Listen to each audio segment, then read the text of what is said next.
5 acre तरी असेल तर हो पाहिजे. वातावरण चांगलं होतं. मुलांना वाढ विस्तार जो आहे तो होऊ शकतो. आणि ही डोनेट केलेली आहे खूप वर्षापूर्वी. आणि सगळीकडेच आपण पण मुलांच्या दृष्टीने विचारच होत नाही की प्ले ग्राउंड प्रत्येक याला हे इसेन्शियल आहे. प्लेग्राऊंड आवश्यक आहे, झाडं आवश्यक आहे. शक्य असेल तर तलाव किंवा निदान विहीर नदी ते डोकी घेऊ शकते, होऊ शकते, शिकू शकते. आणि निसर्गाशी लहानपणापासून संवाद आणि शाळेच्या खालच्या लहान मुलांपासूनच शिकवता येईल. लहान मुलांनाच शिकवणं आवश्यक आहे.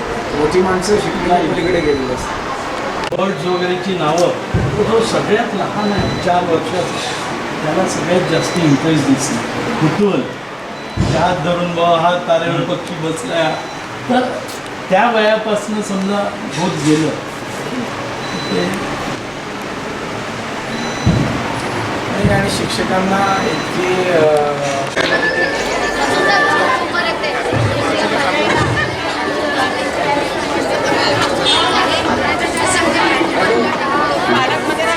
डायरेक्ट मग इथे सोडून द्या ना रेशीम बागला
करून घ्या.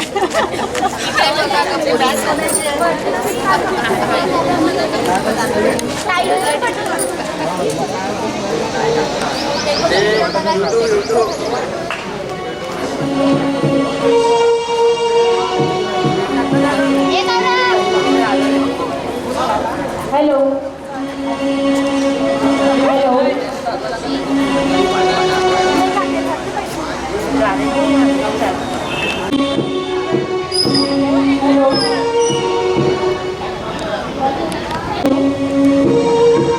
सर्व विद्यार्थी नीट बसतील. काही मागचे विद्यार्थी गोंधळ करणार आहे.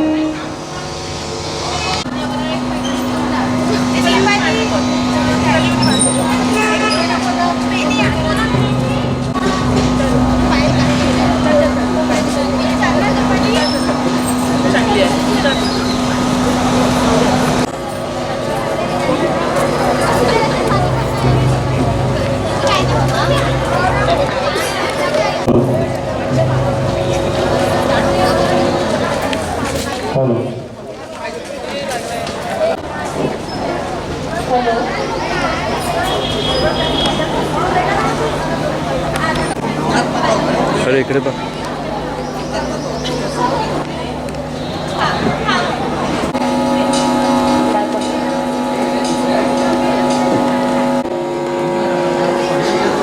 हा पडून 340 वा.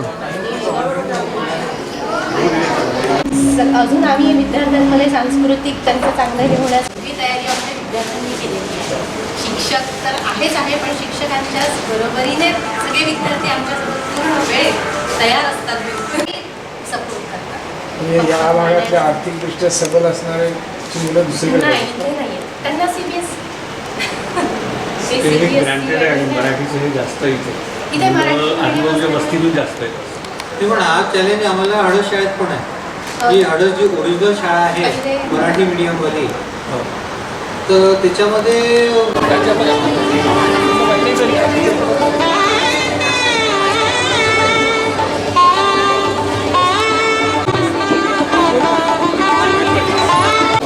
स्वागतम सुस्वागतम.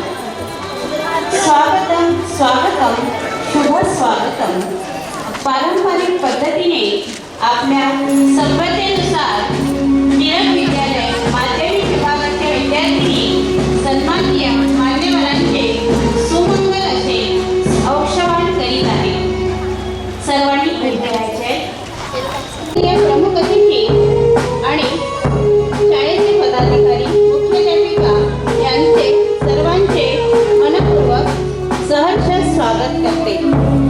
शाळेच्या परंपरेनुसार उपस्थित पाहुण्यांना शाळेचे स्काउट गाईडचे विद्यार्थी मानवंदना देत आहेत. शिस्त, वळण, संस्कार यांचा सुंदर मिलाप मुलांमध्ये पाहायला मिळतो आहे. हे संस्कार शालेय जीवनापासूनच मिळालेली करते.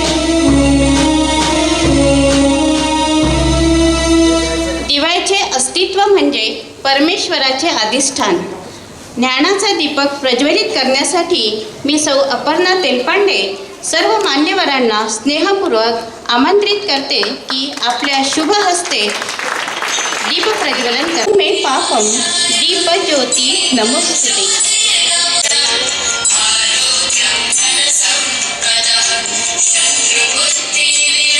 दुसऱ्यांसाठी तेवत असतो. अंधकाराला मात देण्यासाठी एक लहानसा दिवा प्रज्वलन करूया व या दिव्याने मनामनातील अज्ञान अंधकार मनामध्ये प्रेम वात्सल्याचा प्रकाश निर्माण हो. यानंतर विद्यादेवी सरस्वतीच्या प्रतिमेस तसेच भारत माता माल्यार्पण करावे अशी मी त्यांना नम्र विनंती करते. नमामि शारदां देवी विद्यारंभे सुमंगलां नरः तस्या प्रसादेन पांडित्ये रूपेणे संस्थिता नमस्तस्ये नमस्त. प्रजेची माता आहे अशी कल्पना तिच्या मागे आहे. त्यामुळे भारत देशाची स्त्री रूपातील देवतेला माल्यार्पण होत आहे. जहालमत टिळक सर्व प्रतिमांना माल्यार्पण झालेलं आहे. सर्वांना अभिवादन करूया आणि वळूया पुढे आहे. तसंच 103 वर्षांची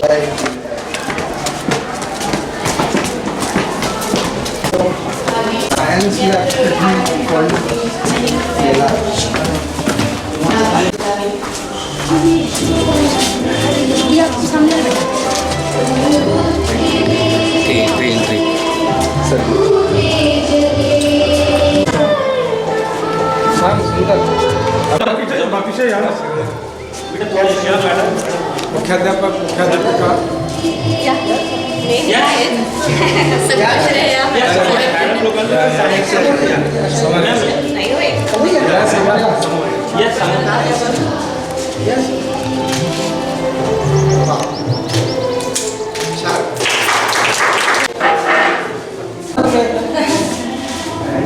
विज्ञान इतकं महत्वाचं आहे.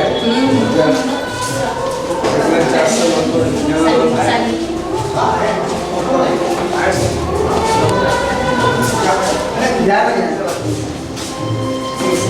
माझी विद्यार्थ्यांनी सहकार्य केलं सर.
सगळी लॅबच्या आपल्या विद्यार्थ्यांनी एकूण एक गोष्ट त्यांनी रचलेली आहे आणि सगळं माझी विद्यार्थ्यांचं सहकार्य आर्थिक सहकार्य त्यांचं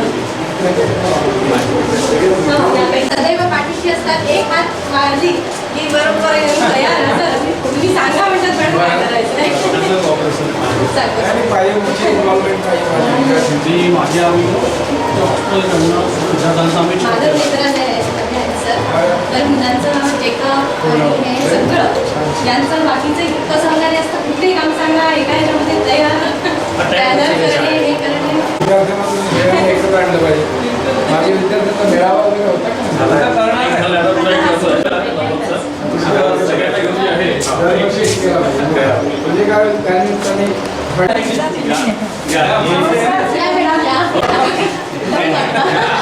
श्वास घेऊन घ्या.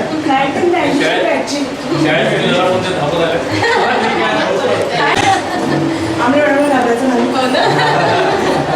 मॅडमला मी आताही घालवतो.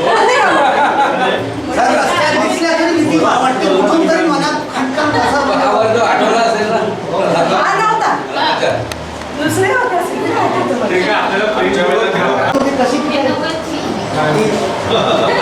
रात्र संध्याकाळ झाली 5 मला तर म्हणतो की शिक्षकांनी विद्यार्थ्यांना मारायला पाहिजे म्हणजे तुम्ही जो आनंद घेतला तो आम्ही नाही घेऊ शकत. आम्ही म्हणतो बरोबर, म्हणजे एक आता चर्चेवरची गोष्ट आहे.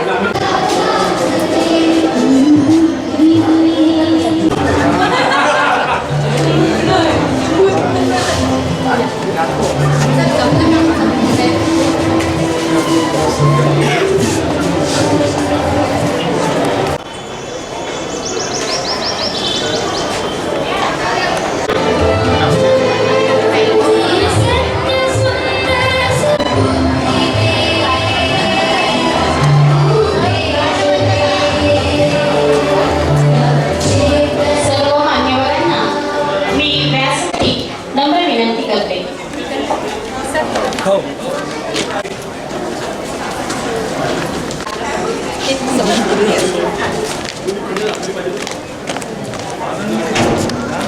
सा विद्या या विमुक्तये, जी मुक्ती देते. बरं, संस्कृतमध्ये विद म्हणजे जाणणे. जिच्यामुळे जाणता येतं तिला विद्या म्हणतात. विद्यादानाची सुचेता कायम राखून ज्ञानदानाचे कार्य करणाऱ्या आणि सतत तेजोमय असलेल्या टिळक विद्यालयामध्ये प्रयोगशाळेच्या उद्घाटन प्रसंगी मी सर्व मान्यवरांचे, विद्यार्थ्यांचे तसेच माजी विद्यार्थी, पालक, प्रयोगशाळेमध्ये विद्यार्थ्यांचा सतत राबता असतो. विद्यार्थ्यांना आपल्या हाताने प्रयोग करून पाहणे, त्यात आपले कौशल्य दाखवणे हे त्यांना खूप आवडते. शिक्षकही त्यांना वेळोवेळी मार्गदर्शन करीत असतात. याच प्रयोगशाळेतून एखादा वैज्ञानिक घडतो, एखादा अंतराळवीर सुद्धा तयार होतो, तर कोणी चंद्रावर पाऊल ठेवून सुद्धा येतं. या प्रसंगी आज आपण वळूया परिचय व सत्काराकडे. सागराप्रमाणे कर्तृत्व ज्यांचे सागराप्रमाणे, ज्ञान ज्यांचे हिमालयाप्रमाणे. फुलला हा सोहळा ज्यांच्या आगमनाने स्वागत करूया मान्यवरांचे शब्दसुमनांच्या पारिजाताने. सदस्य राष्ट्रीय मानवाधिकार आयोग यांचा परिचय माननीय श्री विकास रानडे सर करून देतील अशी मी त्यांना नम्र विनंती करते. स्वागत. सर्व आपल्या लोकांच्या परवानगीने मी सरांचा परिचय करून देतो, पण सरांचा परिचय करायला गेला तर पूर्ण कार्यक्रमही कमी पडेल असा त्यांचा दैदिप्यमान प्रवास आहे. काही माणसं अगदी अंतापर्यंत जीवनाचा अर्थ शोधण्याचा प्रयत्न करत असतात, पण काही ग्रेट माणसं जीवनाला अर्थ देतात. डॉक्टर ज्ञानेश्वर मुळे हे अशाच प्रतिभावंतांची जातकुळीतले साधे अष्टपैलू व्यक्तिमत्वाचे. कोल्हापूरच्या शिरोळ तालुक्यातल्या अब्दुल लाट नावाच्या ग्रामपंचायतीत त्यांचा जन्म झाला. वर्ग 4थीत असताना शाळेत असा स्नेहसंमेलनाचा कार्यक्रम होता आणि फळ्यावर लिहिलं होतं की प्रमुख पाहुणे डॉक्टर शरद काळे IAS. तर त्यांच्या पुस्तकात आहे, ते मी वाचलेलं सांगतो. तर तेव्हा त्यांच्या डोक्यात आलं की हे काय भानगडे IAS म्हणून शोध सुरू झाला. तिथून याचं खरं हे काय हत्यार तर पुस्तक MPSC मध्ये ते प्रथम आले. डेप्युटी कलेक्टर म्हणून त्यांनी कॅनव्हास तर खूप मोठा आहे. MPSC मध्ये आपण महाराष्ट्रातच काम करू शकू. पुन्हा UPSC मध्ये ट्राय केला. 1983 मध्ये ते भारतात 9व्या क्रमांकावर सनदी सेवेत निवडल्या गेले. अजून एक त्यांच्याबद्दल सांगायचं तर स्वतंत्र भारतात 2 मुंबई विद्यापीठ जगन्नाथ शंकर शेठ शिष्यवृत्ती नावाने संस्कृतमध्ये देते आणि ती अतिशय मानाची मानली जाते. ती आजपर्यंत फक्त 2च विद्यार्थ्यांना मिळाली. एक पहिले भारताचे अर्थमंत्री डॉक्टर C.D. देशमुख, त्यांची खासियत आणि यांचं मिळतं जुळतं असं की जसा पेपर असतो आपला तर कोणतेही 2 सोडवा असं लिहितात ना, तर हे लिहितात कोणतेही 2 तपासा. आणि ती शिष्यवृत्ती डॉक्टर ज्ञानेश्वर मुळेंना मिळाली. त्यानंतर एकही विद्यार्थी त्यांना सापडला नाही. हेही लोक प्रयत्न करतायत, वेगवेगळ्या स्तरावर काम करतात. एक अजून यांची खासियत हे की हे नोकरशाह राजकारणी नाही, राजनयिक अधिकारी म्हणतात. वेगवेगळ्या देशांमध्ये त्यांची बदली होते. त्यांनी मॉरिशस, लिबिया, सिरिया, अमेरिका, रशिया, मालदीव अशा विविध देशांमध्ये काम केलं आहे. भारताच्या अर्थ मंत्रालयात त्यांनी सचिव म्हणूनही काम केलं. कॉमर्स मिनिस्ट्रीमध्ये त्यांनी काम केलेलं. त्यानंतर भारताच्या कॅबिनेटचे ते फॉरेन ॲडवायझर, म्हणजे विदेश नीतीमध्ये आपल्याला काय काय अडचणी येत आहेत, काय बदल करायला पाहिजे, निर्णय घेताना त्यांना सुलभता व्हावी मंत्रिमंडळाला, म्हणून तिथेही त्यांनी काम केलेलं आहे. अतिशय नम्र. त्यांच्या सन्मानार्थ मी 2 लाईनी बोलतो. आता इतके मोठे आहेत की मला बोलताना अडचण होते. नकोच इतका पाऊस देवा, नको उन्हाची होळी, सोची पुरता देई दाणा, माय माऊली काळी. अशा विनम्र व्यक्तिमत्वाचे ते धनी आहेत. जगात त्यांनी काम केलेलं आहे. तसेच 15 विविध त्यांनी पुस्तकं लिहिलेली आहेत. वेगवेगळ्या भाषांचं त्यांना ज्ञान आहे. कारण भारताचे पंतप्रधान PV नरसिंहराव होते तर त्यांचे PA होते नागपूरचे राम खांडेकर. कोणाला माहिती आहे की नाही माहीत नाही, पण त्यांनी मला सांगितलं होतं की प्रत्येक राजदूताला पंतप्रधान महोदय विचारविमर्श 5-10 मिनटं करतात. पण ज्ञानेश्वरमुळे यायचे तेव्हा ते रशियाला होते तर ते अर्धा तास बोलत राहायचे त्यांच्याशी. बहुभाषी, बहुरंगी आणि मोरपंखी असा त्यांचा स्वभाव आहे. लोकांच्या हितार्थ काम करणारा, कारण आपल्याला मिळालेला अधिकार लोककल्याणासाठी आणि लोकसेवेसाठी आणि लोकसंग्रहासाठी वापरले पाहिजे असा त्यांचा स्वभाव आहे. तसाच अजून 2 लाईनी शिक्षकांसाठी म्हणतो. माती पाणी उजेड वारा, तूच निर्मिसी सर्व पसारा, आभाळाच मग ये आकारा, तुझ्याच गटांच्या उतरंडीला नसे अंता ना पार, विठ्ठला तू वेडा कुंभार. असे शिक्षक आजही ते आपले ज्या दिवशी ते IFS झाले तर यशवंतराव चव्हाण मंत्रिमंडळ घेऊन गेले होते पूर्ण कोल्हापूरला की ग्रामीण भागातला पहिला विद्यार्थी विदेश सेवेत चालला आहे. साहेबांचं भाषण झालं. 15,000 लोकांचा जमाव होता आणि भाषण झालं की मी असं करेन तर हे माझे स्वप्न आहेत. मुळे साहेब, मग यशवंतराव चव्हाण साहेबांनी म्हटलं की असे अनेक IAS ऑफिसर मी पाहिले की सनदी सेवेत येताना याच गोष्टी करतात आणि मग हळूहळू त्या रंगात सत्तेच्या पदाच्या रंगून जातात. पण ज्या दिवशी ते सेवानिवृत्त झाले त्या दिवशी दुपारी संध्याकाळी सलामी होते. ती झाल्यावर ताबडतोब विमान पकडून जे बालक मंदिरचे टीचर होते, सर बालक मंदिरचेच ना, मौला अली मुंगळे, तर त्यांना भेटायला ते गेले की मी वापस आलो. निष्कलंक सेवा अशा पद्धतीचं त्यांचं काम आहे. त्यानंतर त्यांनी भाषणात म्हटलं होतं की यशवंतराव चव्हाण साहेब जर आज असते तर निश्चित मी त्यांना म्हटलं असतं की बघा मी बदललो नाही, मी आहे तसाच आहे. आणि अनेक विद्यापीठ, उत्तर महाराष्ट्र विद्यापीठात यांचं पुस्तक आहे माती पंख आणि आकाश. त्या पुस्तकाचं BAच्या अभ्यासक्रमाला ते पुस्तक म्हणजे आहे. तसेच DY पाटील विद्यापीठाने त्यांना DLITही दिली आहे. अनेक भाषा त्यांना येतात. त्यांना दुभाषीची गरज नाही विदेशांमध्ये.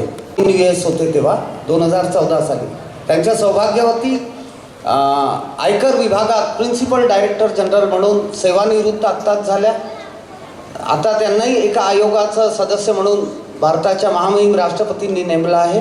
त्यांच्या सुकन्या भारतीय विदेश सेवेच्या अधिकारी आहेत. सर्व जनतेसाठी करणारे असे आपल्या आजच्या कार्यक्रमाचे प्रमुख अतिथी सन्माननीय डॉक्टर ज्ञानेश्वर मुळे सर, सदस्य राष्ट्रीय मानवाधिकार आयोग यांचा सत्कार संस्थेचे उपाध्यक्ष म्हणजेच आजच्या कार्यक्रमाचे अध्यक्ष माननीय श्री स्वानंद सोनी सर. सर्वांनी जोरदार टाळ्या वाजवायच्या.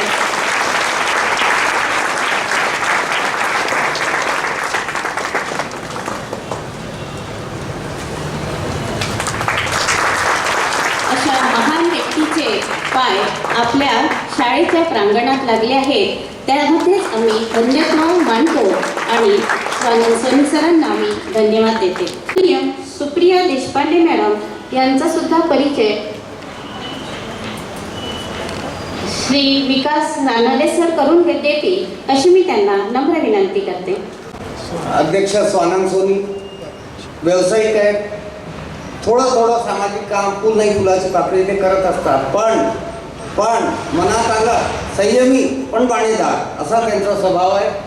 दुसरे रवींद्र कानेरे सर हे हुतात्मा आणि स्वातंत्र्य सैनिक असलेल्या कुटुंबात जन्मलेले आहेत. तिसरे आहेत योगेश्वर बुटी परिवार तुम्हाला माहीत असेल ना सगळा.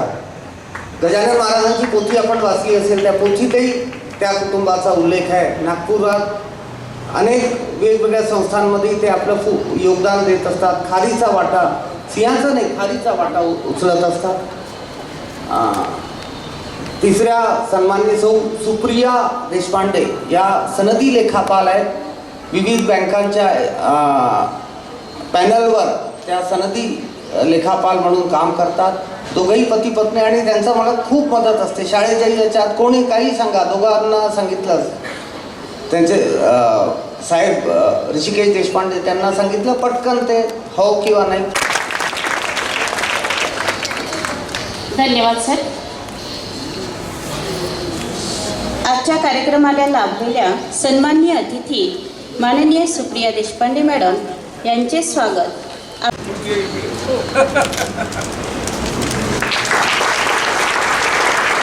टाळ्यांचा आवाज कमी होतो.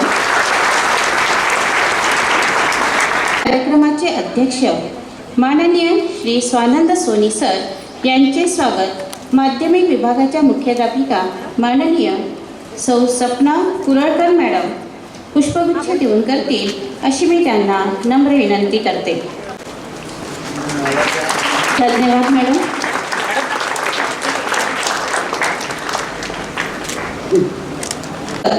माननीय श्री विकास रानडे सर यांचे स्वागत सत्कार संस्थेचे उपाध्यक्ष माननीय श्री स्वानंद सोनी सर पुष्पगुच्छ, शॉल, श्रीफळ देऊन करतील अशी मी त्यांना नम्र विनंती करते. बेटा बाजूला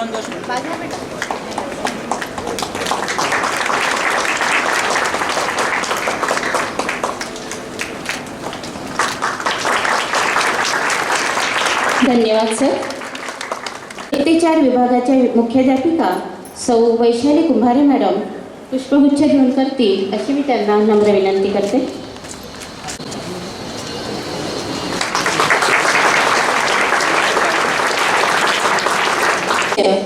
माननीय श्री बुटी सर यांचे स्वागत मांडेकर मॅडम करतील अशी मी त्यांना नम्र विनंती करते.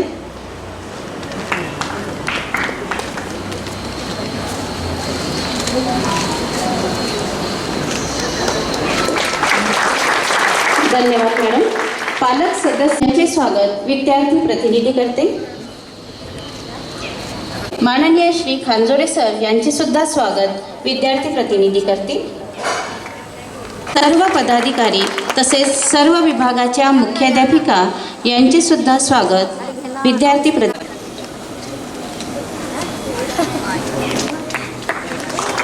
स्वागत. गम सारे मिट जाएंगे, खुश हालिया आएगी अगर हर प्रस्तुति पर आपकी जोरदार तालियां आएगी।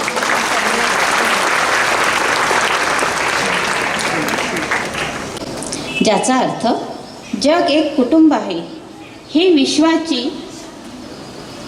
विश्वाची माझे घर आपल्या शाळेमध्ये प्रार्थनेच्या वेळेस म्हणतात. तर ती प्रार्थना आज आपण सर्वांनी मिळून म्हणूया. प्रार्थनेचे बोल आहे, हीच आमची प्रार्थना. सर्वांनी हात जोडायचे.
आपल्या सुमधुर अशा आवाजामध्ये आपल्याला प्रास्ताविक करून देतील अशी मी त्यांना नम्र विनंती करते. माता व्यासपीठावर उपस्थित आपल्या देशाचे परराष्ट्र सचिव तसेच मानवाधिकार आयोगाचे सदस्य आदरणीय मुळे सर, सौ देशपांडे मॅडम, आजच्या कार्यक्रमाचं आयोजन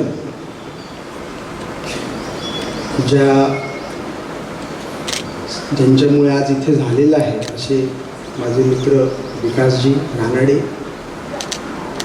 आणि सर्व माजी विद्यार्थी, ज्यांच्यामुळे शाळेत एक विज्ञान प्रयोगशाळा उभी झाली, माझे सहकारी, विद्यार्थी मित्र आणि सगळे पालक, आपल्या सगळ्यांचं मी इथे पुनश्च स्वागत करतो.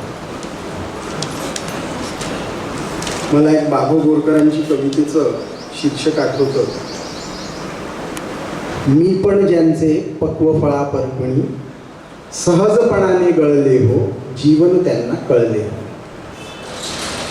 मला असं वाटतं आहे की हे जे मी पण आहे हे सनदी अधिकाऱ्यांमधनं कधी जाऊच शकत नाही, पण ज्यांचं मी पण सहजपणाने गळलेलं आहे असे आदरणीय मुळे साहेब आज आपल्यासोबत आहेत. हे मी भाग्य समजतो की आमच्या शाळेची जी धरोहर आहे, जो इतिहास आहे, त्या इतिहासाला आज एका वर्तमानाची सुद्धा जोड मिळालेली आहे. खरंच एक अतिशय राष्ट्रवाद ज्यांच्या अंगात भिनलेला आहे असे आदरणीय मुळे सर आज आपल्याला इथे लाभले आहे. विकासजी, एक गोष्ट मला तुम्हाला सांगायची इथे सांगायची आहे की संत संप्रदायात माऊली या शब्दाला समानार्थी शब्द जर का कुठला असेल तो ज्ञानेश्वर. कारण आपण पसायदान जर का वाचलं असेल तर त्याच्यात त्यांनी तसं लिहिलेलंच आहे, जे खळांची व्यंकटी सांडो तया सत्कर्मी रती लाभतो. तो खळ माणूस दूर करायचा नाही आहे, त्याच्यात प्रवृत्ती दूर झाली पाहिजे.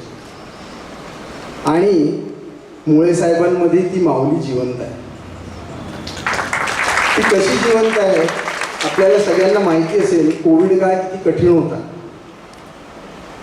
मुळे साहेबांच्या निवृत्तीच्या वेळेस मला रानडे साहेबांनी एक खूप छान क्लिप दाखवली. आपल्या देशाच्या परराष्ट्र मंत्री सुषमाजी होत्या, त्यावेळेस आदरणीय पंतप्रधान सुद्धा डायसवर बसले होते. त्यावेळेस त्यांनी आवर्जून मुळे साहेबांचा तिथे उल्लेख केला आणि सांगितलं की मुळे साहेब एक असे सनदी अधिकारी आहेत ज्यांनी परदेशातल्या भारतीय भूमिकेला किंवा आपल्या जबाबदारीला कधीच आपलं काम म्हणून नाही समजलं, आपल्या देशाप्रती आपली जबाबदारी म्हणून दरवेळेस समजून घेतली. माऊली या शब्दाचा त्यांच्यासाठी हा उल्लेख मी केला की अनेक लोक अडकलेले होते परदेशात. अनेक लोक, अनेकांचे पोरं, अनेकांचे सिनियर सिटीजन सुद्धा अडकले होते. त्यांना एखाद्या माऊलीसारखं भारतात परत आणून करण्याचं त्यांनी महत्त्वाचं कामगिरी केली. त्यामुळे खरं तर तो माऊली हा शब्द आणि ज्ञानेश्वर हा शब्द खरंच सार्थकी झाला असेल. शाळेला 1920 साली सुरुवात झाली. त्यापूर्वी इथे काँग्रेसचं अधिवेशन होतं आणि नागपूरच्या मोठ्या नेत्यांमध्ये गणपतराव टिकेकर यांचे नाव होतं. त्या गणपतराव टिकेकरांनी पुढे जाऊन ही शाळेला ही काही आपण जिथे आहोत हा परिसर त्यांनी दानात दिला. आणि त्यावेळेस स्वातंत्र्य संग्रामांना शिक्षण द्यायचं नाही अशी थोडीफार इंग्रजांची इथे हुकूमत होती आणि लोकमान्यांचा हट्ट होता की अशांच्या मुलांना शिक्षण दिलं गेलं पाहिजे. जे लोक भूमिगत राहून देशासाठी काम करतात आहे अशांच्या मुलांना इथे शिक्षण मिळालं पाहिजे. मात्र शाळेच्या स्थापनेच्या नंतर आणि स्थापनेच्या वेळेस दुर्दैवाने लोकमान्य नव्हते, पण म्हणून त्यांच्या स्मृतीस या शाळेला टिळक विद्यालय असं नाव दिलं गेलं. खूप मोठा वारसा आहे शाळेचा. मी फक्त एक प्रतिनिधी म्हणून आहे. माझं कर्तृत्व त्या मानाने 1% नसेल याच्यात मला काही डाऊट नाही आहे. मोठा वारसा आहे. अनेक मोठे लोकांचं या परिसराला भेट दिलेली आहे. अनेक प्रतिभावान शाळेचे माजी विद्यार्थी आहेत. जसं म्हणजे मलाही माहिती नव्हतं, पण काही दिवसांपूर्वी मला कळलं की आपल्या गरजा महाराष्ट्र माझा हे लिहिणारे लेखक सुद्धा याच शाळेचे राजा बडे हे याच शाळेचे माजी विद्यार्थी. अनेक प्रतिभावंत विद्यार्थी आजही समाजात काम करतात आहे. माननीय रवी देशपांडे सर हे पण याच शाळेचे माजी विद्यार्थी आहेत. तेही आपल्या मुंबई हायकोर्टाचे निवृत्त न्यायाधीश आणि ते सुद्धा याच शाळेचे माजी विद्यार्थी आहेत. उदयास आलेले आहेत. आजच्या कार्यक्रमाचं जे औचित्य आहे ते मी या सगळ्या माझ्या विद्यार्थी मित्रांना आणि त्यांच्या पालकांनी जी प्रार्थना केली त्याच्यात आपण पाहिलं, त्याच्या आधीची एक प्रार्थना अजून ती मी लावली होती आहे ना, तू बुद्धी दे, तू तेज दे, तू नवचेतना विश्वास दे. आज आपल्याकडे खूप मोठी संधी आहे. विद्यार्थी दशेत सगळ्यात जास्ती माणसात ऊर्जा असते. आज मला म्हटलं ना की सर इथून पार्कातपर्यंत धावा बरं, तुम्ही पटकेसे सगळेजण पोचाल आणि मी थोडंसं मागण्याचं उद्बोधन दोन्ही कानांनी डोळे मिटा झोपायचं नाही. दोन्ही कानांनी सर्व पालकांनी ऐका आणि ते आत्मसात करा. याच्यातच तुमचं उज्ज्वल भविष्य आहे. मित्रांनो, तुम्ही ज्या शाळेत शिकता त्याच्याहून विषम परिस्थितीत शाळेत प्रत्येक कार्यक्रमातनं आपल्याला काय मिळतं चांगलं याचा आपण प्रयत्न केला पाहिजे. तर मी हीच अपेक्षा करतो की आज इथे जितकेही विद्यार्थी बसलेले आहेत आणि त्यांचे पालक आहेत त्यांनी आपल्या ऊर्जित अवस्थेला अजून तेजोमय करायचं आहे. आणि सर्व माजी विद्यार्थी ज्यांच्यामुळे हा कार्यक्रम झाला, ज्यांच्या दातृत्वामुळे हा कार्यक्रम आम्ही घेऊ शकलो, अशांचा मी मनापासून आभारी आहे. देशपांडे मॅडम आज इथे आल्यात. मुळे सरांनी सुद्धा एका शाळेला भेट द्यायचं इच्छा प्रगट केली, हे एक खूप मोठी गोष्ट आहे. त्यांचा पण मी आभारी आहे, उपस्थित सर्व पालकांचे. आणि माझे जेवढे विद्यार्थी गडचिरोलीच्या दुर्गम भागात येऊन शिकतात आहे. मैत्री परिवार नावाची मोठी संस्था आहे. त्या संस्थेने त्यांचं पालकत्व स्वीकारलं आणि त्यांच्या शिक्षणाचं इकडे आमच्या शाळेमध्ये 60 विद्यार्थ्यांचं अतिशय मनाने आमच्या सगळ्या शिक्षिका त्यांची जबाबदारी पार पडतात आहे. मी आज त्या शिक्षिकांनाही सगळ्यांना अतिशय धन्यवाद देतो की त्यांच्या या अथक परिश्रमामुळे आणि त्यांच्या इन्व्हॉल्वमेंटमुळे आजचा कार्यक्रम आपण आज इथे घेऊ शकतो. तसंच सर्व विद्यार्थ्यांना धन्यवाद देतो की त्यांनी या कार्यक्रमात सक्रिय सहभाग दिला. धन्यवाद. धन्यवाद सर. लाभलेला ऐतिहासिक वारसा आणि 103 वर्षांमध्ये असे किती गुणवंत विद्यार्थी आपल्या शाळेने घडवून आणले आणि त्याचं ज्वलंत उदाहरण आज जे आपल्या शाळेची प्रयोगशाळा घडून आली आहे, तयार झाली आहे, त्यासाठी त्यांनीच आपल्याला मदत केली आहे. आणि सरांनी जे आपल्याला शिक्षकांचे सुद्धा कौतुक केले, विद्यार्थ्यांचे सुद्धा कौतुक केले, त्याबद्दल सर्वांच्या प्रतीने मी सरांना धन्यवाद देते.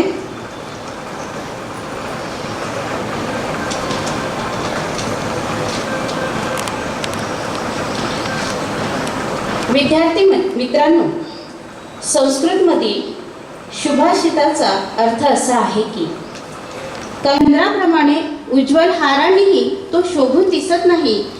स्नान किंवा सुगंधी द्रव्याने, फुले किंवा शिरावरील अलंकाराने तो सुशोभित होत नाही.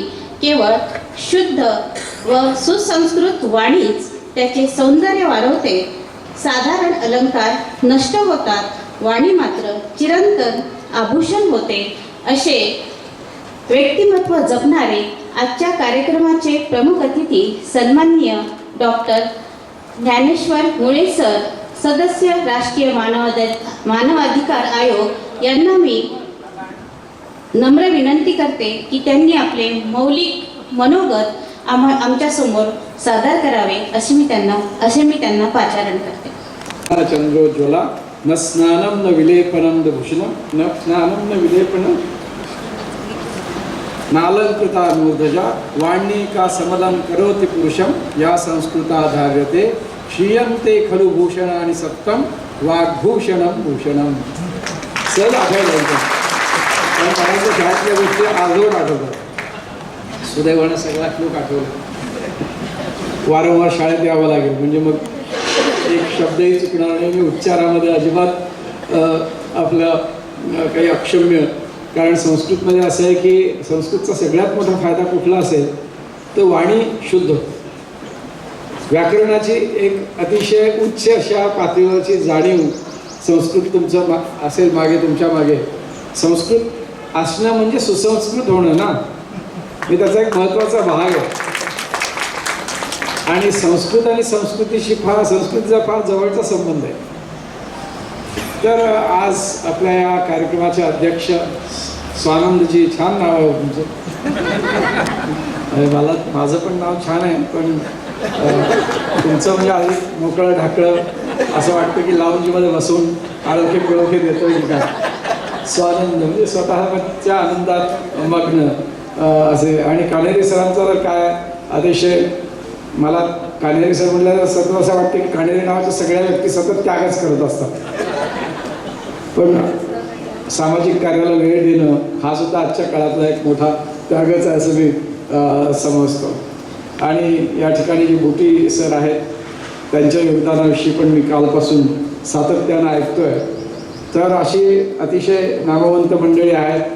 आणि आपल्या सगळ्यांचे मित्र, जगन्मित्र विकास रानडेजी, हा म्हणजे असा माणूस आहे की याचं कुठल्या शब्दामध्ये वर्णन करावं काही कळत नाही, मला कधीच कळालेलं नाही.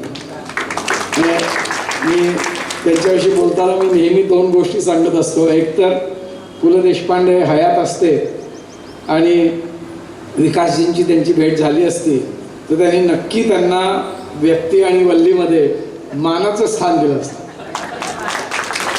हे दुर्मिळ. किंवा जे कुलकर्णीचं एक पुस्तक आहे मारवाट, तर आरवाट माणसं म्हणजे जी व्यक्ती अगदी जबरदस्त अशी व्यक्तिमत्वाची वेगळी माणसं असतात, तर त्याच्यामध्ये तुमचा जरूर त्यांनी उल्लेख केला असता. तर हा असा विकास जे आहेत ते खऱ्या अर्थानं मराठीचे, महाराष्ट्राचे आणि सर्व प्रकारच्या चांगल्या व्यक्तींना एका माळेत होऊ शकणारा धागा, सूत्र, असं मी त्यांचं वर्णन करतो. आणि त्यांचं वैशिष्ट्य असं की माळेतला एकही मणी तो गळू देत नाही, इकडे तिकडे होऊ देत नाही. हल्ला की परत त्याला मुख्य जागेवरती आणून ठेवायचं कौशल्य त्यांचं जे आहे आणि ज्या पद्धतीनं ते काम करतात ते पाहून मला असं वाटतं की ते चीफ इन कमांडंट असंच आहे. म्हणजे ते सांगितलं ज्ञानेश्वरीमुळे, सर तुम्ही 10 मिनिटं बसा, अजून एक आपले पाहुणे यायचे. 10 मिनिटांनी परत येऊन सांगतील, सर ते अमुक एक आयुक्त जे आहेत त्यांचा नुकताच फोन आला होता, ते येत आहेत, तुम्ही थांबायचं. थांबायचं आपण काय झालं, बालक आहे. ज्ञानदेव बाळ माझा, गीता सांगे भगवंता, तसा प्रकार आहे. तर मुख्याध्यापिका, शिक्षक वर्ग, आजच्या आपल्या निवेदिका, या ठिकाणी उपस्थित आमचे विद्यार्थी आणि विद्यार्थिनी. कंटाळा नाही ना विद्यार्थ्यांना? कंटाळा नाही ना? थोडा थोडा, कारण आजचा कार्यक्रम खरं तुमच्यासाठी आहे, बरोबर आहे ना? आणि तुम्हाला पाहिल्यानंतर किंवा अशा शाळेत आल्यानंतर मला सगळ्यात पहिल्यांदा माझ्या शाळेची आठवण. काय सुंदर माझी शाळा होती. कौलारू, एकदम छान मंगळुरी कौलं, छोट्या छोट्या खोल्या, बसायला बेंच नाही, बसायला फरशी नाही, बसायला फक्त जमीन आहे, ती सगळीकडेच असते म्हणून. आणि त्याच्यावरती तुम्ही जर बऱ्यापैकी नाही तर तसंच बसायचं छानपैकी. बहुतेकांना आमच्याकडे फक्त 2च कपडे असायचे बदलायचे, आणि त्याच्यामध्ये दरवर्षी दिवाळीमध्ये एक खाकी चड्डी आणि एक पांढरा शर्ट अशी आम्हाला आमच्या आईवडिलांच्याकडून देणगी मिळायची. दरवर्षी एक बदलायचं, बाकी वर्षभर तेच आलटून पालटून. एखाद दिवशी पावसात भिजला तर मग काय गंमत विचारायला नको, तसंच ते मग अर्धवट वाळलेले अर्धवट असे कपडे घालून शाळेला जायचं. दर आठवड्याला 11 वाजता शाळा संपली की गटागटाने आम्ही गावातल्या घरांच्या मध्ये जाऊन शेण गोळा करत असतो. शेण गोळा करायचं, ते आणायचं शाळेमध्ये आणि शाळेच्या जी जमीन आहे वर्गातली ती जमीन छानपैकी सारवायची. हे भाग्य तुमच्यापैकी कुणाला मिळालेलं आहे का? अरे अरे अरे, मला तुमची फार दया आहे. ज्या मुलीचा मातीला स्पर्श झालेला नाही आहे, अंगाला चिखल लागलेला नाही आहे, पावसात तुम्ही न्हालेला नाही, आईवडिलांची नजर चुकवून गावापासून दूर जाऊन इतरांच्या शेतातले पेरू, सीताफळं किंवा अन्य फळं जी आहेत, आंबे चोरलेले नाहीत, तुम्ही कसले भाग्यवान. हे सगळं भाग्य जे आहे आम्हाला लाभलेलं आहे. तुमच्यापैकी कदाचित माझ्या प्रकारच्या स्पर्धा द्यायची, ऐन वेळचे बोलणे म्हणून प्रकार असायचा की तुम्हाला उभं केलं जायचं. असा तिथे प्रशिक्षण, शिक्षकांचं मुलांच्यावरती इतकं प्रचंड प्रेम होतं आणि शिक्षकांचं. मी शाळेत जरी मुख्याध्यापक म्हणायच्या ऐवजी प्राचार्य म्हणत असो की तो उभारा आणि तो बोल म्हटलं तर ते पटकन म्हणायचं. राजेंद्र काशीनाथ पोंगाळे, मुक्काम पोस्ट पट्टण कडोली, तालुका हातकणंगले, जिल्हा कोल्हापूर. आमच्या पायात फारशा म्हणजे काही औपचारिक कार्यक्रम असतील किंवा सकाळी धावायला आम्हाला घेऊन जायचे तेव्हा आम्ही पायामध्ये शूज घालत असतो. पण शाळेत सर्वसाधारणपणे चपला असायच्या फार तर, किंवा हे सगळे एकेका श्रेणीत आपण शिकत जातो. आई वडिलांचा, आजोबांचा, शिक्षकांचा आदर करायला शिकणं. कशासाठी बाबा? कारण माझा वाटा आहे, हे योगदान आहे. तसंच ज्या भूमीवरती माझा जन्म झाला, जिने माझं संगोपन केलं, मांडीवरती खेळवलं, स्वतःच्या नद्या, विहिरी, दऱ्या, डोंगर ही माझ्यासाठी खुली केली, त्या मातीचं पण मी देणं लागतं ना. ही जी भावना आहे ही सर्वसामान्य शाळांमध्ये विशेषतः जास्त रुजते. हा माझा स्वतःचा अनुभव आहे. म्हणजे मी असं इंग्रजी शिक्षण, मला नाही वाटत त्याच्यामध्ये कोणी फक्त एकच भाषा बोलत असेल. आपल्या सगळ्या विद्यार्थ्यांच्या मध्ये सुद्धा म्हणजे हिंदी आणि स्थानिक भाषा तर सगळेच बोलतात. मी जिथं राहतो, जिथून आलेलो आहे, त्या माझ्या गावाच्या शेजारी कर्नाटक सुरू होतं. पुढचं गाव कर्नाटकात आहे. त्यामुळे आमच्या गावामध्ये सगळे कन्नडही बोलतात, मराठीही बोलतात. आणि त्यातले कुणीही शाळेत जाऊन कानडीचं शिक्षण घेतलेलं नाही. 2 वर्षाचा मुलगा भाषा बोलतच ना, आईची भाषा बोलतं 2 वर्षाचा बालकसुद्धा. याचा अर्थ असा की मुद्दाम म्हणून एखादी विदेशी भाषा माध्यम म्हणून स्वीकारणं ही एकतर मेकॉले शिक्षण पद्धतीचे राहिलेले आणि अतिशय बलवान होत चाललेले हे अवशेष आहेत, किंवा तुमच्या आणि माझ्या मानसिक गुलामगिरीचं हे अतिशय उत्तम असं प्रतीक आहे. याच्यामध्ये निसंशय म्हणजे तुम्ही म्हणाल नाही नाही असं काही लॉजिक आज चालत नाही, आज भारत देश स्वातंत्र्य होऊन 75 वर्ष वगैरे झाली, पण ती स्वातंत्र्य कारण आपल्याकडे एक असा समज झालेला आहे, 3 समज झालेले आहे की इंग्रजी असेल तर जगभर कुठेही छानपैकी तुम्हाला संवाद साधता, इंग्रजी असेल तर तुमची प्रतिष्ठा समाजामध्ये वाढते, इंग्रजी असेल तर तुम्हाला नोकरी मिळते. हे 3ही शुद्ध आणि 100% 100% भ्रम आहेत. हे मी तुम्हाला माझ्या स्वानुभवावरून आणि स्वानंदावरून सांगतो. हे भ्रम आहेत हो. आपल्या भारत देशापैकी विदेशाचे जे प्रधानमंत्री पंतप्रधान झालेले आहेत त्याच्यापैकी कोणीतरी इंग्रजी माध्यमातून शिकलेलं आहे का? मला नाही वाटत मोदीजी इंग्रजी माध्यमातून शिकले असतील. मला नाही. चरण सिंग इंग्रजी माध्यमातून शिकले असतील, किंवा चंद्रशेखरजी इंग्रजी माध्यमातून शिकले असतील. कदाचित इंदिरा गांधी शिकल्या असतील, पण मला काही सांगता येत नाही. पण त्या पुण्याच्या शाळेत शिकायला होत्या, त्यामुळे कदाचित मराठी पण शिकले असतील. सांगण्याचा मुद्दा असा की पंतप्रधान होण्यासाठी सुद्धा तुम्हाला इंग्रजी माध्यमातून शिक्षण घ्यावं लागत नाही. असं असताना का बरं हा टास? आणि तुम्ही म्हणाल की हा मायक्रोसॉफ्टमध्ये नोकरी लागते आणि जी गुगलमध्ये नोकरी लागते, अशातला काही भाग नाही आहे. खूप मराठी मुलं अत्यंत साध्या पार्श्वभूमीतून आज गुगल आणि फेसबुकवरती काम करत आहेत. कित्येक मुलं मला माहिती आहेत अशी. की सामान्य शाळेतून आलेली आहे. तर आपल्याला ह्याच्यावरती काम करावं लागेल. प्रत्येकाला काम करावं लागेल. अभ्यासक्रम तयार करावे लागतील. काल मी इथे chartered accountant institute of India, तिथे चार्टर्ड अकाउंटंटच्या बरोबर त्यांच्यावर माझा संवाद होता. त्यांना मी म्हटलं, हा सगळा तुमचा प्रकार जो आहे तो इंग्रजीतून का चालतो बरं? सामान्य माणसाला तुमच्याविषयी प्रेम का नाही वाटत? CA म्हटलं की भीती का वाटते? हे असलं पाहिजे ना. तुम्ही काय करता हे इथल्या जनतेला कळायला पाहिजे की नको, की CA म्हणजे कोणीतरी अवतरण झालेला प्राणी आहे. सॉरी, माफ करा सुप्रियाजी. हा भेदभाव कशासाठी? का या देशातलं कामकाज सगळे स्थानिक भाषांमधून कोर्टाचं कामकाज का असू नये? शासकीय कार्यालयांचं 100% काम मराठीत का असू नये? जिथं जी भाषा असेल ती, तमिळनाडूमध्ये असेल तर तमिळमध्ये हवे. जनतेपासून दूर न्यायचं काम जर कुठलं करत असेल तर अशा प्रकारचं वेगवेगळ्या पद्धतीने ही चाललेल्या गुलामगिरीची एक सततची ही धार आहे. हा धागा बंद केला पाहिजे, कुठेतरी काढून टाकला पाहिजे. कारण तसं जर नसेल तर कितीही तुम्ही आत्मनिर्भर बनण्याचा प्रयत्न करा. आत्मनिर्भर म्हणजे आर्थिक स्वावलंबन नव्हे. आत्मनिर्भर म्हणजे तुम्हाला संपूर्ण जगाला सांगावं लागेल की हा जग संपन्न, सुखी, शांतीपूर्ण करायचं असेल तर हा आराखडा आहे आणि आम्ही तो या देशामध्ये अंमलात आणलेला आहे. हे आत्मनिर्भर होणं. आपलंच नव्हे, प्रत्येकाचं. आपलंच नव्हे, सगळ्याच देशांचं. आपलंच नव्हे तर या पृथ्वीचं. तो खरा वसुदैव कुटुंबकमचा अर्थ आहे. वसुदैव कुटुंबकमचा अर्थ असा नाही की फक्त प्रार्थना केली माणसासम वागणे. नाही. That's too narrow.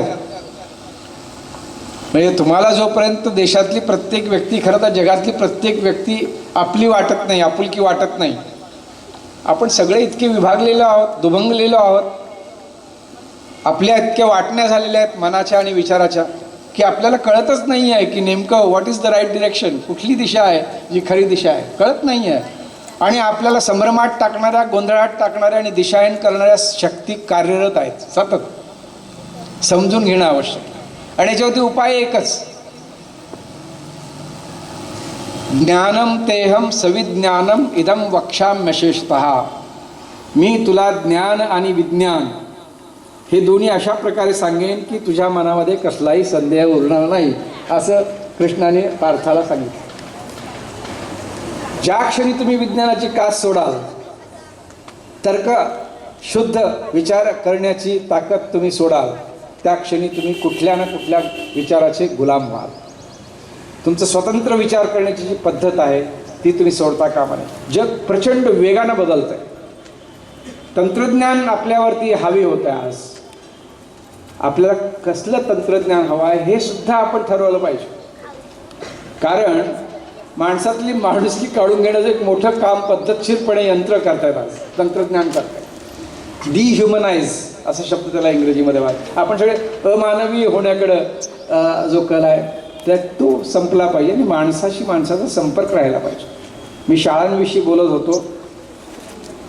इंग्रजी आणि इतर शाळांमधला काही फरक सांगतो मी तुम्हाला. मी जरी मराठी माध्यमातून शिकलेलो असलो तरी माझी मुलगी वेगवेगळ्या देशात असल्यामुळे इंग्रजी माध्यमात शिकली. पण त्यातही फरक आहे. सिरियात आम्ही असताना ती ज्या शाळेत जात होती त्या शाळेतले मुख्याध्यापक दररोज सकाळी मुलं जेव्हा शाळेत प्रवेश करतात तेव्हा ते प्रवेशद्वारावरती उभे असायचे आणि प्रत्येक विद्यार्थी किंवा विद्यार्थिनीला तिचं नाव घेऊन, हाय पूजा, गुड मॉर्निंग. हाय प्रतीक, गुड मॉर्निंग. हाय सुरेश, गुड मॉर्निंग. हाय स्नेहा, गुड मॉर्निंग. त्या विद्यार्थ्यांची नावं माहिती नाही किंवा पालकांची नावं, कुठल्या पालकांची नावं काय आहे ते माहिती नाही. म्हणजे त्यांनी आम्हाला लगेच सांगितलं होतं, हा तुझ्या इज युअर डॉटर. झाडं, शेतं, नद्या, झरे, दऱ्या, टेकड्या, डोंगर, तलाव हे सगळं पाहायला मिळतं, त्यांना स्पर्श करायला मिळतं, त्यांना मिठी मारायची संधी मिळते. त्यांची नातं असणं महत्त्वाचं आहे. तितकंच आपलं निसर्गाशी नातं असणं अतिशय महत्त्वाचं आहे. म्हणजे आज जो क्लायमेट क्रायसिस आहे तो म्हणतो तो खरा आहे बरं का. काही लोकांना वाटतं की नाही हे काहीतरी असंच कुभांड रचलेलं आहे की काही विदेशी कंपन्यांची सोय व्हावी म्हणून. पण आपण आपल्या समोर पाहतो की आपली जंगलं जात आहेत, आपल्या टेकड्या जात आहेत. मी ज्या नदीमध्ये लहानपणापासून डुंबलेलो आहे, जिथं पोहायला शिकलो, जिथं आम्हाला ज्या विहिरीमध्ये टाकून देण्यात आलं, फेकून देण्यात आलं, तरीसुद्धा आम्ही हातपाय मारत किनाऱ्याला आलो, त्या सगळ्या विहिरी, त्या सगळ्या नद्या आता पूर्णपणे प्रदूषित झालेल्या आहेत. आणि ही गोष्ट दिल्लीपासून गल्लीपर्यंत अशीच आहे. म्हणजे दिल्लीमध्ये मुलांना तुम्हाला कल्पना आहे का दिल्लीमध्ये कुठली नदी आहे? नाही माहिती. दिल्ली आहे हे आपल्या देशात माहिती आहे ना तुम्हाला? राजधानीचं शहर आहे, बरोबर ना? तर आमच्या गावातल्या पंचगंगेची हालत विचारायला नको. गेल्या 30 वर्ष त्याला फक्त नदीला अधिकारी सगळे मिळून सामूहिक प्रयत्न करत आहेत आणि त्याला प्रचंड प्रमाणामध्ये अपयश आले. ही पाण्याचं महत्त्व सांगा, प्रदूषित नदीविषयी सांगा, का प्रदूषित झालेली आहे. कारण त्यांना जोपर्यंत आपल्यापैकी प्रत्येक व्यक्तीला हे जाणणं आणि जाणवणं आवश्यक आहे की या सगळ्यांशी आपला संबंध आहे. म्हणजे मर्ढेकरांनी एक फार चांगला प्रश्न विचारला, व्यक्तीचा आणि या समष्टीचा अर्थ काय आहे? तो अर्थ असा आहे की जगण्याआधीपासूनचा आहे तो आपला आणि जगण्यानंतरही आपल्या तोच. तर आमचे सगळे शिक्षक तिथे, आमचे सगळे विद्यार्थी जे असतील आसपास, सगळे विद्यार्थी तर त्या आमच्या संपूर्ण संस्कारासाठी जातात. हे जे आहे ऐसी कळवळ्याची रीती करी लाभा विण प्रीती, तुकाराम महाराज. हा कळवळा जोपर्यंत आपल्यामध्ये नाही आहे तोपर्यंत समाज बांधणी शक्य नाही. आणि हा माझा शत्रू, तो त्या जातीतले लोक वाईट, ह्या धर्मातले लोक वाईट, अशा प्रकारे आपण जर वाटले गेलो आपसामध्ये अशा प्रकारे हा आपला देश जो आहे. आणि या देशामध्ये प्रचंड संभाव्य ऊर्जा आहे, प्रचंड आहे. म्हणजे ती कदाचित सूर्या इतकी आहे असं प्रचंड बौद्धिक ऊर्जा प्रचंड आहे. वैचारिक पार्श्वभूमी, विरासत ज्याला म्हणतो, ती प्रचंड आहे या देशात. आपलं तत्वज्ञान, दर्शन, दार्शनिक आपली उंची ही प्रचंड आहे. त्याच्यासाठी त्याचं वेगळं वर्णन करण्याची आवश्यकता नाही. ज्ञानेश्वरी उघडा, तुम्ही भगवद्गीता उघडा. प्रत्यक्ष ज्ञान पाहिजे असेल जीवनातल्या गोष्टींचं तर महाभारत आणि रामायण आहे तुमच्याकडे. इतकं दीर्घ काव्य जे आहे इतरत्र नाही आहे जगामध्ये. इतक्या विविध भाषांनी आपला देश भरलेला आहे. अशी विविधता जगात इतरत्र कुणाला दिसणार नाही. मी पहिल्यांदा जपानला गेलो, एक आलं, या सगळ्यांचं एक जिवंत अशी गोळी ती म्हणजे आपली भाषा असते. आणि ती एकदा गेली की तुमच्या अस्मितेचा, म्हणजे तुमचा ज्याच्यामुळे परिचय होतो, तुम्ही जे बनता त्यातला एक मोठा भाग जो आहे तो आपोआप गळून पडतो. ते तुमचा एक अवयव गळून पडण्यापेक्षा फार दुर्दैवाची गोष्ट की तुमची अस्मिता गळून पडते, तुमची ओळख गळून पडते. तेव्हा भाषा जपणं हा त्या प्रक्रियेतला एक फार मोठा भाग आहे आणि आत्मनिर्भर होण्यामध्येही फार मोठा भाग आहे.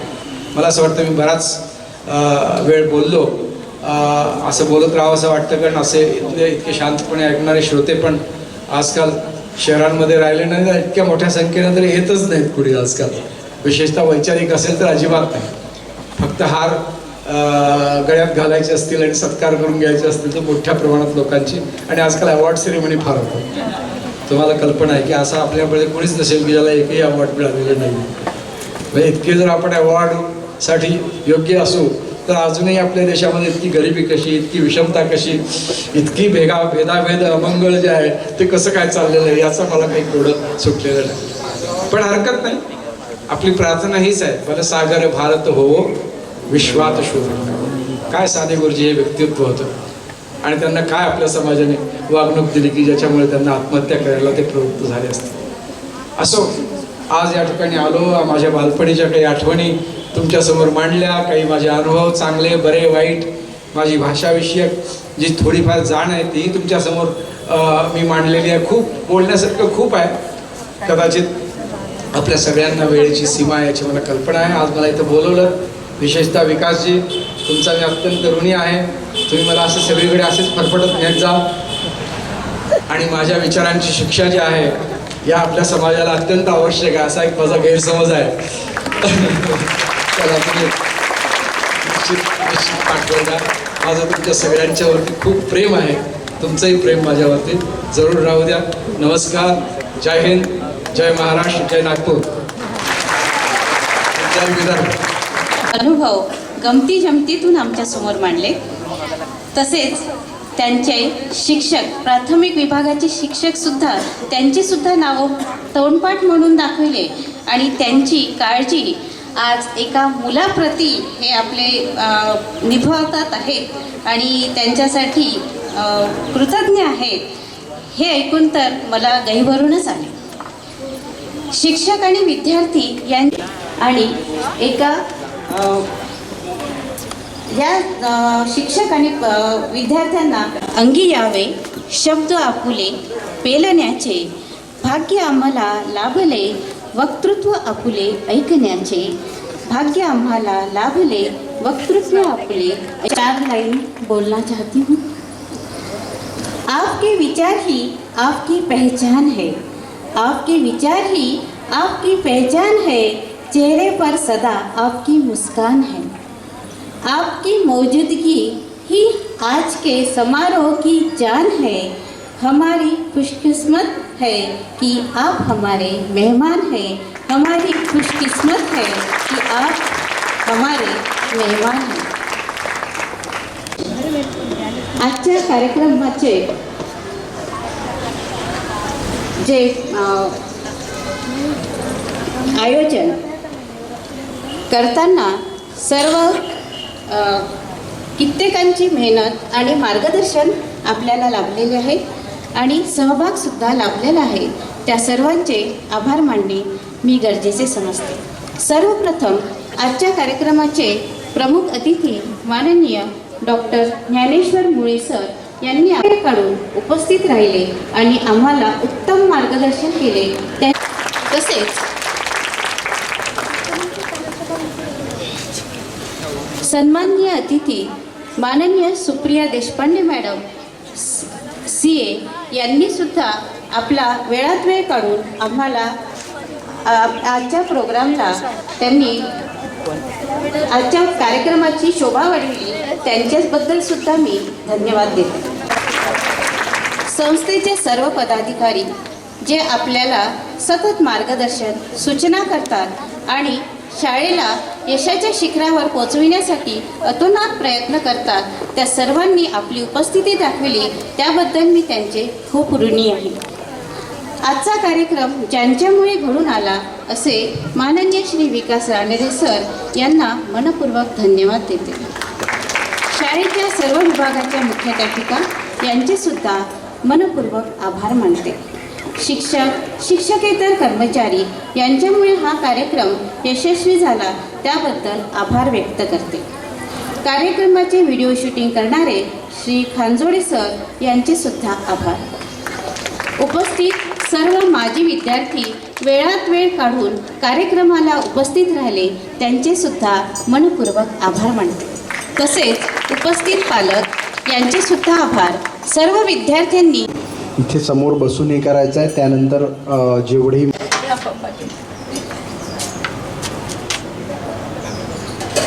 साथ सावंगे सावधान, एक साथ राष्ट्रगीत शुरू करेंगे. राष्ट्रगीत शुरू कर.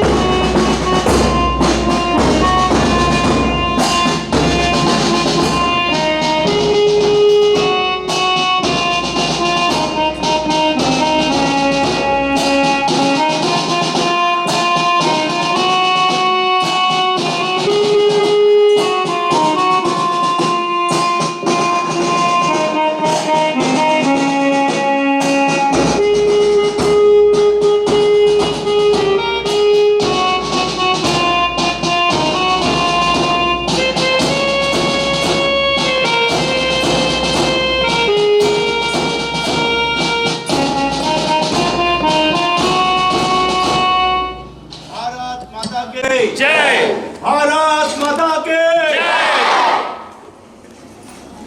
सर्व मान्यवरांना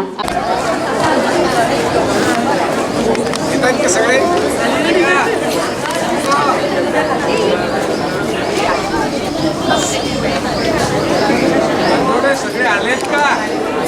एक त्याच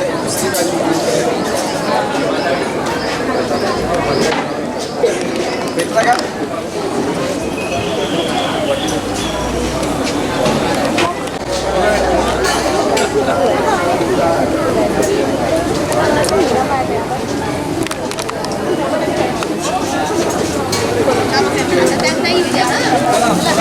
आता राहिलेले विद्यार्थी पटापट बसा.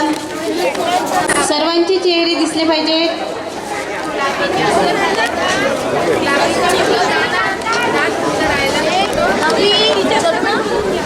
जो बचे हो जल्दी जल्दी फोटो झाला नाही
विद्यार्थियों के लिए सूचना है, विद्यार्थियों के लिए खिचड़ी है, उन्होंने खिचड़ी लेना है.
YouTube. एक